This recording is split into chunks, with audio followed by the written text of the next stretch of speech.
हमारा एकमात्र संतान विजय का कल 16 वर्ष पूरा होगा।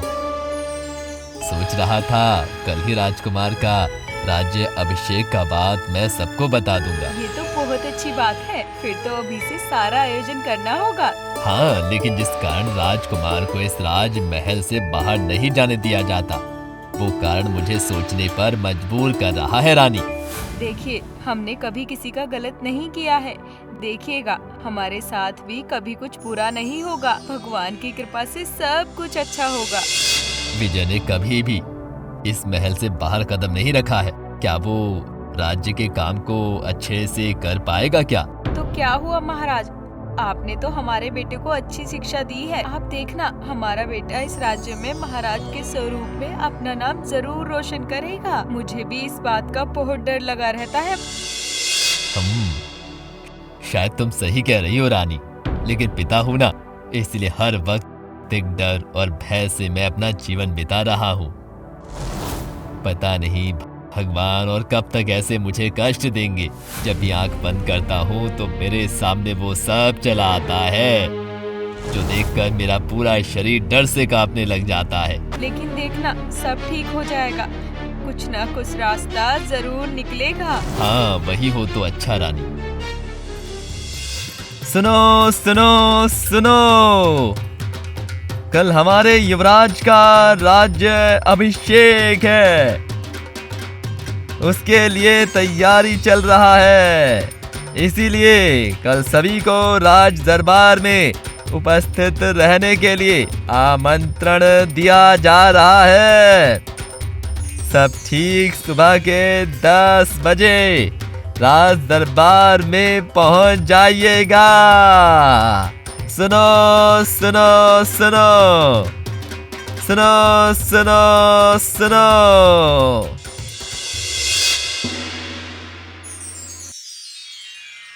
कल मेरा राज्य अभिषेक है, लेकिन मैं इस राज्य, इसके लोगों के बारे में कुछ भी नहीं जानता। इतने में मैं कैसे इस राज्य का अच्छा राजा बनूंगा? नहीं नहीं नहीं, मैं जब तक अपने आप को अच्छा राजा नहीं साबित कर देता, तब तक मैं ये जिम्मेदारी नहीं लूंगा।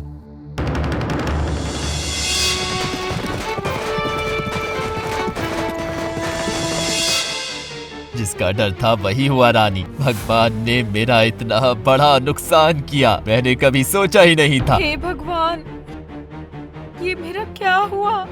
मेरे एकमात्र संतान ऐसे कैसे चला गया? कहाँ गया? कहाँ गया? सुनिए सुनिए, उसको कोई नुकसान तो नहीं होगा ना? आप जहाँ से भी, कहीं से भी उसे लेकर आइए। मैं आज ही राज्य के हर तरफ लोग भेज देता हूँ। वो राजा को ढूंढकर जरूर लेकर आएंगे। हाँ, वैसा ही करो, वैसा ही करो, लेकिन बहुत सावधानी से। किसी को कुछ खबर नहीं होनी चाहिए। और राज्य में सबको ये कहो कि राजकुमार बीमार है, इसीलिए राज्याभिषेक बाद में होगा। ठीक है महाराज, मैं अभी सब बंदोबस्त कर देता हूँ। बिल्कुल।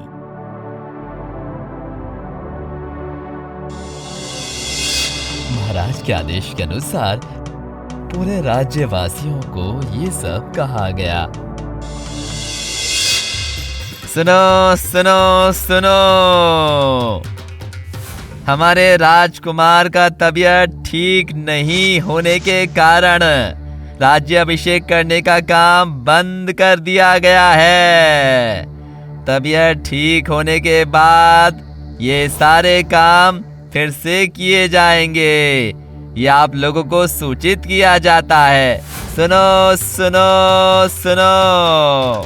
राजकुमार का तबीयत खराब है, क्या हुआ होगा? क्या पता, भगवान के आशीर्वाद से जल्दी ठीक हो जाए हमारे राजकुमार। हाँ,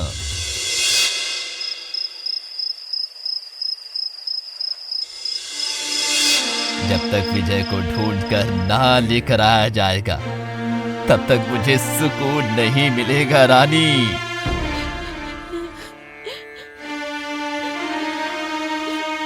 मुझे बिल्कुल अच्छा नहीं लग रहा है महाराज। आप जैसे भी करके मेरे बेटे को वापस लेकर आइए, और मैं कभी भी आपसे कुछ नहीं मांगूंगी, कुछ नहीं मांगूंगी। रो मत रानी। रानी, मैं मर्द हूँ और इस राज्य का राजा भी, लेकिन इससे ये बस सोचो कि मेरा दिल नहीं है। मेरा भी दिल बहुत रो रहा है और इससे भी ज्यादा मुझे डर सता रहा है रानी, क्योंकि वो छवि मेरे सामने बाहर आ रही है। मुझे समझ नहीं आ रहा कि मैं क्या करूं, मैं भूल नहीं पा रहा। आपकी उस गलती के लिए मेरे बेटे का जीवन नष्ट हो गया है। नहीं, ऐसे मत बोलो रानी, मत बोलो। मैं भी अपने अपराध से जल रहा हूँ अभी तक। ऐसे बोलकर मुझे और दुख मत दो रानी। अब इसका कोई ना कोई उपाय करना ही होगा। मैं कल ही राजगुरु के पास जाऊंगा। हाँ, वो ही कीजिए। अगले दिन सुबह महाराज और महारानी घोड़े पर सवार होकर मंदिर के पास आए। अंदर जाकर देखा राजगुरु पूजा अर्चना कर रहे हैं। ओम सर्वमंगलाय मंगले तनय सर्वाधिके नमस्तस्ते गौरी नारायणे नमोस्तुते। ओम काली काली काली महाकाली काली काली महाकाली काली पाप हारिणी नारायणे नमोस्तुते नारायणे नमोस्तुते। आइए महाराज, आइए रानी माँ। मेरा कितना सौभाग्य है, सुबह सुबह आप दोनों ही आए हैं मुझे दर्शन देने के लिए। मैं तो शुद्ध हो गया। ऐसे मत बोलिए राजगुरु, आप तो हमारे लिए बहुत सम्मानीय है, इसलिए तो मुश्किल की घड़ी में हम चले आते हैं आपके पास। हाँ, क्या हुआ है महाराज? हाँ, सब कहूँगा मैं आपको, सब कहूँगा। जब तक अपने आप को अच्छा राजा प्रमाणित नहीं कर पाऊंगा तब तक मैं ये जिम्मेदारी नहीं लूंगा। कभी भी नहीं लूंगा मैं ये जिम्मेदारी, नहीं, बिल्कुल नहीं। जब तक विजय को ढूंढ कर लेकर आया जाएगा तब तक मुझे सुकून नहीं मिलेगा रानी, मुझे नहीं मिलेगा सुकून। मुश्किल कुछ आने वाला था, ये मुझे 2 दिन पहले ही पता चल चुका था। ये क्या कह रहे हैं राजगुरु? मैं सही ही कह रहा हूँ रानी माँ। 2 दिन पहले मैं जब गंगा से नहाकर वापस आ रहा था तब एक बाज पक्षी मेरे सर के ऊपर से 3 चक्कर लगाकर चली गई। मुझे तभी पता चल चुका था कि कुछ ना कुछ बुरा होने वाला है आपके साथ। फिर ये बात आपने पहले हमें क्यों नहीं बताई? क्योंकि क्या मुसीबत आने वाला है वो मुझे भी नहीं पता था, समझे? अब बस आप एक ही हैं जो हमें इस मुसीबत से बाहर निकाल सकते हैं। कुछ कीजिए गुरुजी। बहुत आशा लेकर आए हैं आपके पास गुरुजी, बहुत आशा। ठीक है, आप लोग थोड़ा इंतजार कीजिए, देखता हूँ माँ करुणामयी का क्या आदेश है।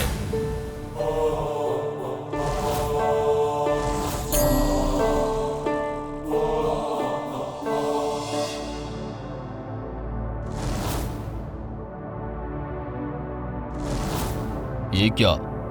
कौन हो तुम? मैं इस अभय नगर राज्य के राजा विष्णुदेव का एकमात्र संतान विजय देव हूँ। आप बिल्कुल चिंता मत कीजिए महाराज, राजकुमार सही जगह पर है। वो ठीक वक्त पर फिर से राज दरबार में वापस आ जाएंगे। आप निश्चिंत होकर घर जाइए। आपने जब ये कहा तो हम निश्चिंत होकर ही घर जाएंगे। आपकी बात सुनकर हमें बहुत शांति मिली राजगुरु, बहुत शांति। अब हम चलते हैं, प्रणाम लीजिए, कल्याण हो। दूसरी तरफ राजकुमार अपने घोड़े पर सवार होकर चले जा रही है। एक के बाद एक मैदान, घर, नदी पार करके चले जा रही है। इसके बाद सुबह से दोपहर हुआ और राजकुमार एक पेड़ के नीचे घोड़े को रुकाकर बैठ गए और सामने देखा एक नदी। तभी वो नदी के किनारे बैठकर पानी पीने लगे। जब नदी में पानी पीने के लिए झुके तभी नदी के पानी में एक लड़के का छवि आ गया। साथ में राजकुमार नदी के किनारे से एकदम दूर चला गया। अरे ये मैंने क्या देखा? क्या मैंने सच में किसी का मुंह देखा या फिर ये मेरा वहम था? नहीं नहीं, वो मेरा वहम ही होगा।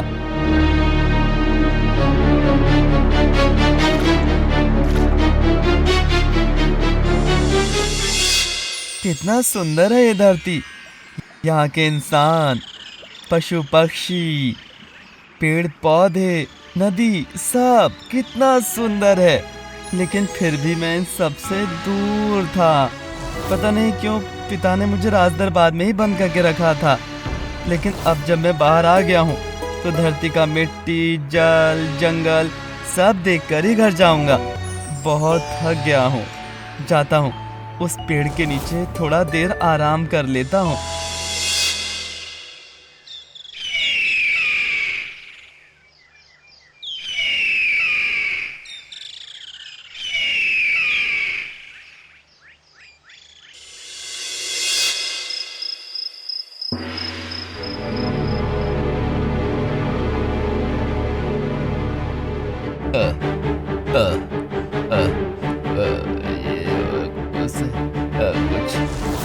कुछ दिख रहा है, लेकिन मुंह नहीं देख पा रहा हूँ। किंतु मुंह नहीं देख पा रहा हूँ, नहीं देख पा रहा हूँ। बचाओ पिता, बचाओ, बचाओ पिता, बचाओ पिता, बचाओ बाबा। अब नहीं नहीं नहीं नहीं, फिर से वही सपना। भगवान भगवान मुझे बचाइए, नहीं तो आप मुझे मार डालिए, मार डालो मुझे भगवान। मैं और ये दुख नहीं सह सकता, नहीं सह पा रहा हूँ भगवान, नहीं सह पा रहा हूँ ये दुख मैं। महाराज क्या हुआ? महाराज महाराज क्या हुआ आपको इतनी रात में? फिर से आपने उस भयानक सपने को देखा क्या? हाँ रानी, मैं और सह नहीं पा रहा हूँ और नहीं हो पा रहा है मुझसे। पता नहीं कब मुझे इस सपने से मुक्ति मिलेगा। पता नहीं मुझे मेरा बेटा अभी किस हालत में होगा वो भी नहीं जान पा रहा हूँ रानी। महाराज सुनिए महाराज मेरी बात। राजगुरु ने जब कहा है तब चिंता की कोई बात नहीं है। थोड़ा सब्र कीजिए, सब ठीक हो जाएगा। हाँ, यही हो तो अच्छा है, यही हो तो अच्छा रानी, यही हो अच्छा हो। वाह कितना सुंदर है। अगर बाहर नहीं आता तो मैं इन सबसे दूर रहता। मैंने गांव शहर तो देख लिया है, अब मुझे जंगल में जाना चाहिए। वहाँ के पशु पक्षी, पेड़ पौधे सब तो मेरे देश का है। वो सब कैसे रहते हैं वो भी मुझे देखना होगा। पता नहीं कुछ अदृश्य शक्ति मुझे जंगल की तरफ खींच रहा है। जाता हूँ, अभी जंगल की तरफ निकल जाता हूँ। इधर राजकुमार घोड़ा भागा ही रहा था और फिर एक बड़े जंगल के सामने आकर रुक गया। फिर चारों तरफ देखते हुए जंगल के अंदर घुस गया। राजकुमार चल रहा है और हर तरफ पशु पक्षी की आवाजें आ रही हैं। कुछ दूर जाने के बाद राजकुमार को एक छोटा सा घर दिखाई दिया। वो रहा, एक छोटा घर दिखाई दे रहा है, शायद वहाँ कोई रहता है। जाता हूँ, जाकर देखता हूँ। राजकुमार अंदर जाता है और जाकर देखता है एक बड़े से पेड़ के नीचे एक साधु बैठकर ध्यान कर रहा है।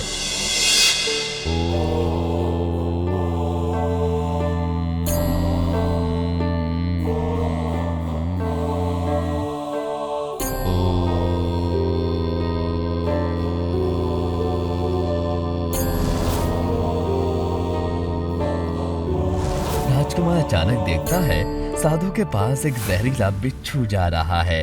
साधु के पैर में जैसे ही वो जाने वाला था और काटने वाला था, तभी राजकुमार उसे अपने हाथ से पकड़ लेता है। बिच्छू राजकुमार को काट लेता है। राजकुमार के हाथ से बहुत खून गिरने लगता है।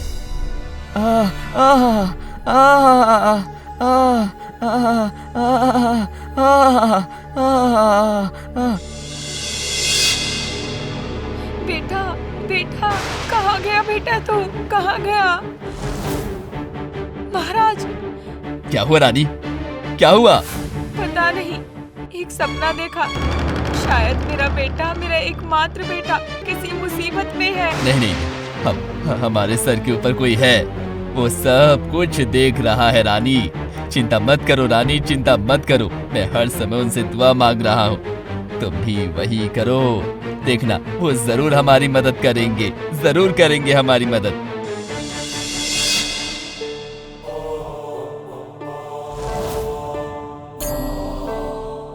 ये क्या?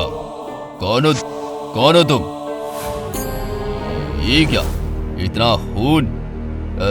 सर्वनाश! आप ध्यान में मगन थे, इसलिए आपको कुछ नहीं कहा।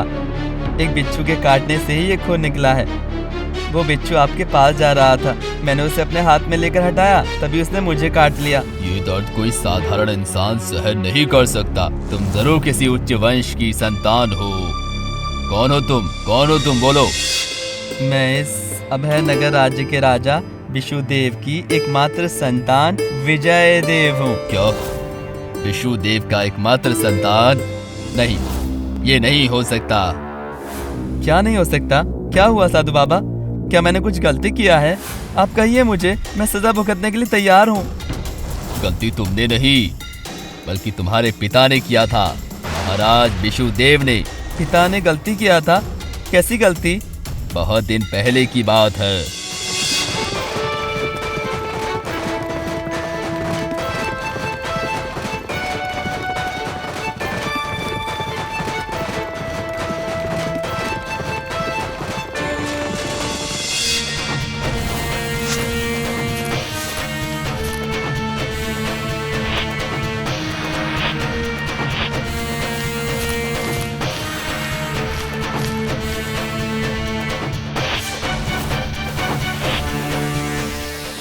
बचाओ बाबा, बचाओ, बचाओ बाबा, बचाओ।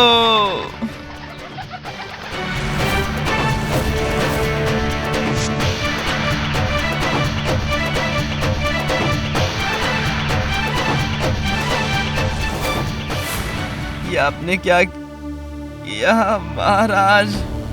मुझे एक बार मेरे पिता के पास ले चलिए। मैं बड़ी सिद्धेश्वर का बेटा वीरेश्वर हूँ। हे भगवान, इतना बड़ा अपराध मैंने कैसे किया? रक्षा कीजिए भगवान, रक्षा कीजिए भगवान, रक्षा कीजिए।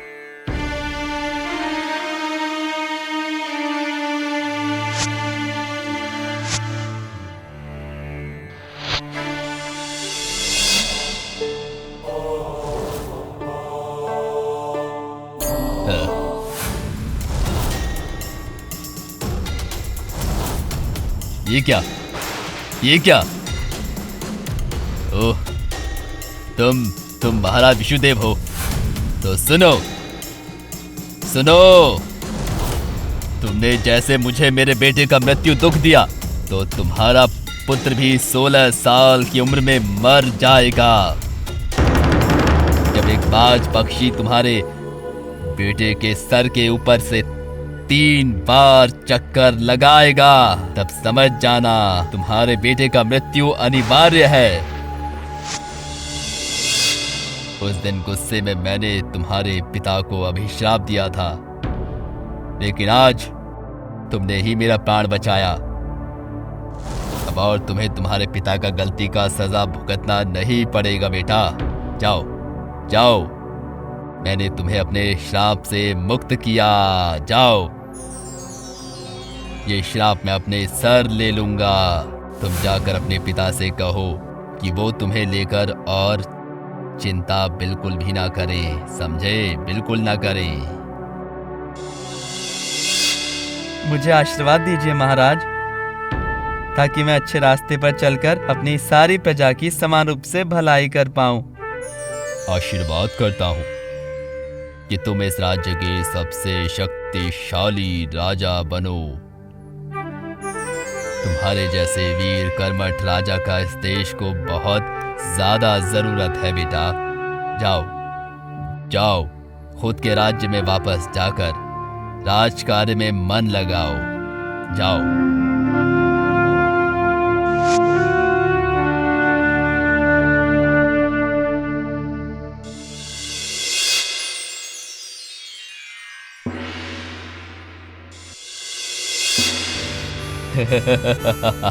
आज आज इतने दिन बाद राज दरबार में फिर से खुशी लौट कर आई है। कितने दिन बाद हम सब मन खोल कर हंस रहे हैं, बातें कर रहे हैं। भगवान ने मेरा दुआ सुन लिया, सब सुन लिया। सही कहा है, घर का लड़का वापस आ गया है। अब जल्दी से राज्य अभिषेक करना होगा, पूरे राज्य में बता दीजिए। हाँ, आज हमारे खुशी का दिन है। पूरे राज्य में खबर दे दो, अब से 7 दिन तक राज दरबार में ही खाने पीने और नाच गाने का इंतजाम हुआ है। सारे राज्य के लोग इसमें उपस्थित हो और आनंद लें। ठीक है महाराज, मैं अभी सारा इंतजाम करता हूँ।